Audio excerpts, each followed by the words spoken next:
Hey guys, welcome to my channel. My name is Raizen and welcome dito sa ating kwento. Kung napapansin niyo, medyo matagal na akong nawala sa mundo ng trading and hindi na masyado ako nakakapag-upload ng mga tutorial videos kasi to be honest, medyo na-frustrate tayo nung nakaraan. Sabihin na lang natin na medyo nadadala na tayo ng emotion natin pagdating sa trading. Last time kasi guys, I traded XMR. So, ito yung XMR. And napili ko siya for several reasons, no. Una kasi guys, dito ko siya binili, ayan, dito sa mga areas na to. Una kasi guys, nakapatong na siya doon sa mga support levels niya, kumbaga, itong mga area na ito, no. Yung itong zone na ito, kumbaga. Palaki na lang natin to ng konti. Ayan, sa mga areas na yan, dito tayo nakabili, dito sa may tuktok, no. And kung mapapansin din natin yung kanyang trend, medyo maganda din naman yung trend ni XMR nung nakaraan. So maglagay tayo ng line. Ayan. So as you can see, no, dun sa mga areas kung saan natin siya nabili, paakyat siya. And nakaupo na rin sa mga support levels nung nakaraan. So I was thinking na maybe makakakita tayo dito ng pag-bounce, no, sa current position ngayon ni XMR. Pero unfortunately, hindi nangyari yun kasi biglang nagkabuhusan kay Bitcoin. No? Hindi natin alam and hindi ko pa rin na-research kung bakit biglang ganun yung naging situation ni Bitcoin. So, in short, yung perang ininvest natin dito sa futures, no? Eto, nawala. Hindi naman as in lahat-lahat. Kasi naka-isolated lang naman tayo. Pero malaki-laki rin yung nawala sa akin. When I say malaki-laki yung nawala, kung titingnan nyo, eto yun guys. Nasa $13 lang naman.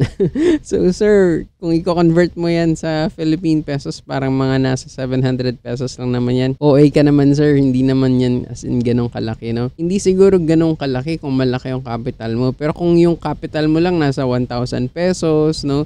2,000 pesos, yung 700 pesos mo medyo malaki na yung nawala sa iyo nun kung malit lang yung capital mo, 'di ba? And aside from that, hindi lang naman kasi na-frustrate dahil sa amount, no? Na-frustrate tayo dahil sa strategy na ginagamit natin.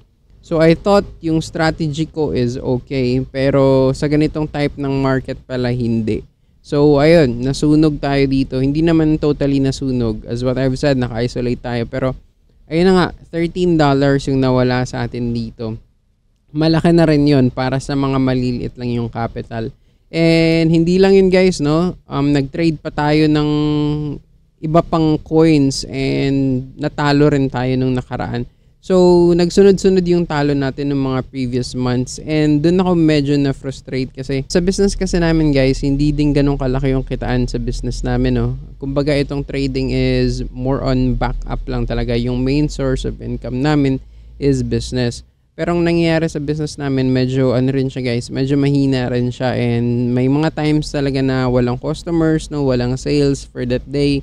So, sa trading din ako umaasa. But unfortunately nga, it's not working, no? Kung ano man yung strategy na ginagamit ko ngayon, it's not working. And totally nag-decide na, uy, teka, medyo naapektuhan na yung emotion natin. Medyo nade-depress na tayo, kumbaga. Sa sunod-sunod na talo natin, no? Hindi lang $13 yung natalo natin. May mga ilang ano din tayo doon na natalo tayo. The point is, medyo, yun nga, medyo kinakain na tayo ng ating emotion. And I should say na it's okay, no? It's okay to rest for a while. Kaya kung napapansin nyo sa YouTube channel natin, yung content ko is hindi na about trading ulit. Kasi nga, naghanap tayo ng ibang source of income, no? Dinadivert muna natin yung attention natin aside sa trading kasi napakarami pa namang gawin aside from trading. And yun nga, if you are not fit to trade, kumbaga, huwag mo munang pilitin. Lalong-lalo na kung yung pera na meron ka, ayun lang din yung pera mo. Kasi dapat kung nagtitrade ka, dapat extra money lang yun guys eh. Pero ang nangyayari, kung nagtitrade ka lang dahil yun lang yung pera mo, yun, inaasahan mo na palakihin yun, then dun ka mahihirapan, dun ka kakainin ng emotion mo. Tulad ng nangyari sa akin, no? Mahina yung business, plus nagtitrade pa ako natalo. So dun kinakain yung emotion ko and sabi ko, uy, teka, layo muna tayo, no? Relax na muna tayo. Hanap tayo ng ibang ways, hanap tayo ng ibang source of income, and saka na lang natin ulit pasukin ito kapag ready na tayo emotionally and financially, of course, no? partner kasi talaga yan pagdating sa trading. Maybe yung iba sa inyo dito nakakaranas din ng ganito, no? Na matagal na ring nawala sa trading kasi hindi nag-workout yung mga strategy na ginagamit nyo. And that's fine, no? Walang mali doon, guys. It's a part of the game, kumbaga. Mag-relearn tayo ulit, no? Mag-aral tayo ulit kung ano ba dapat yung mga strategy na mas maganda para sa mga ganitong klase ng market. So, ayun lang. Kaya wag kayong magtaka, guys. Ako medyo matagal akong hindi nakapag-upload ng content dito sa trading kasi yun nga, emotionally hindi pa tayo ready and financially hindi pa ulit tayo ready.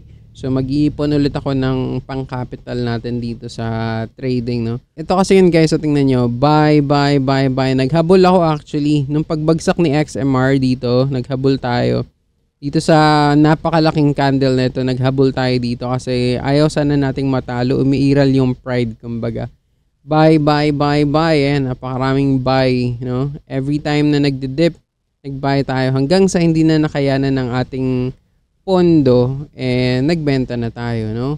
Kung mapapansin nyo, pride na lang yung umiral dito kasi ayaw kong matalo. Dapat hindi ganun yung ginawa ko eh.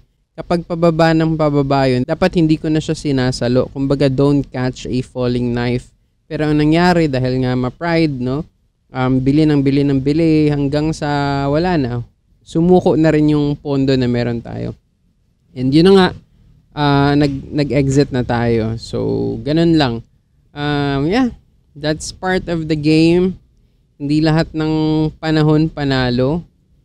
Pagdating dito sa trading, actually, ilan lang talaga dito yung nagiging successful na mga traders, no? So, nandun tayo eh. We are striving na maging successful sa larangan na to, no?